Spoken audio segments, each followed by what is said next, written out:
in NFL circles. How much For do you sure. have to? How much do you have to teach those guys? And now, so many quarterbacks can run now, but how many? How do you have Yep. to teach those guys to stay in that traditional big, long, lean pocket that's there and be an NFL passer? And a lot of times you have more time than you think, and you can stay in that NFL pocket and go through to your next progression and stay there and throw the football. I just think it's repetition, right? You gotta, it's so hard to simulate that part of the deal. And I Mm-hmm. think, over time and playing and trusting that, and I mean, look at his pick career, right? I mean, a lot of times his sophomore year, he'd get back there, and if one was open, he'd rip it. But a lot of times, if one wasn't open, he was out, and sometimes too early. And I think, you might see that this year at times. You might see him get back there if somebody's covered or somebody slips and the route's not there. He'll eject.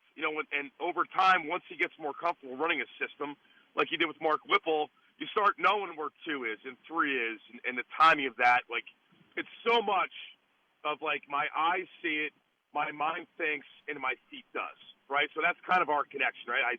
I see things, my mind's got to make a decision quickly, and then my body's got to react off that decision. And you have to do that while people are around your feet, and like you said, that pocket gets condensed. And you have to keep your eyes downfield and make plays and keep a good base and slide around. And I think the bye week was good for him. I think the bye week was good for them in general. But really, for him, it was able to kind of go back and look at himself a little bit. We talked a little bit last week about, like, for instance, fundamentally, right?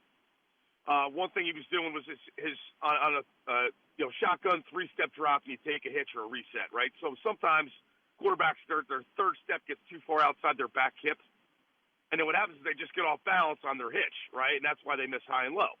Or they have to take a second hitch to get balance, and now you're wasting time. So, like, that's something we talked about looking at and kind of cleaning up over the bye week because you have time to do it because you're not playing that week. And he saw it on film, and he was able to kind of clean it up a little bit. So I think moving forward, I think the one thing he's done, which young quarterbacks do that he hasn't done, is young quarterbacks do 2 things, right?